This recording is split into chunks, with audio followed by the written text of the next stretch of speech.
Lawmakers in Ohio have approved the state's budget tonight. Although the governor must sign the bill in order to make it official, still the agreement means billions of dollars in cuts. Tiffany Tarpley is live with how those cuts could trickle down to a local level.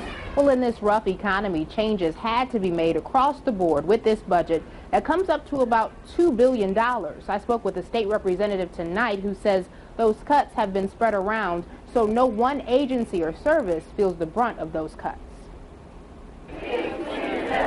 Over the past several months, those in fear of proposals to severely cut their state-funded budgets held protests, like Ohio's library system. Under the budget agreed on by both the state Senate and House today, instead of a proposed 35% drop in funding, 10% of library dollars will be cut across the board. I spoke to State Representative Matt Salazzi over the phone tonight, and he doesn't think Toledo will see too much of an impact because he says 70% of the system's funding comes from a local levy. With that being said, having restored the funding that we did today, I think the libraries, while they may have to scale back their services somewhat, I don't anticipate any closures, and I anticipate very few layoffs with the libraries.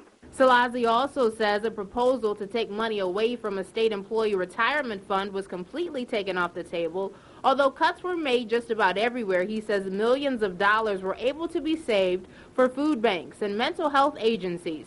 But one of the most important things he feels was done under this two-year budget agreement was an education overhaul, which in part means a change in the way the system is funded. It's the first step to making sure that our school districts are properly funded and that the over-reliance on property taxes is addressed. Now, Salazzi says they did everything they could to minimize the harm to agencies serving those with the greatest need. To read more about the state's budget and see what the governor has to say about it, head to our website, foxtoledo.com. You can find it under the Ohio tab on our website. Reporting live, Tiffany Tarpley, Fox Toledo News, 1st to 10. Good information, Tiffany. Michigan's budget outlook is getting worse by the month. According to the state fiscal agency, Michigan collected $120 million less in tax revenues in the last 2 months than projected, and that means their budget deficit is getting bigger than economists thought. The state is facing a nearly $2 billion budget hole. Governor Jennifer Granholm and lawmakers have cut spending and filled much of this year's gap with federal stimulus money.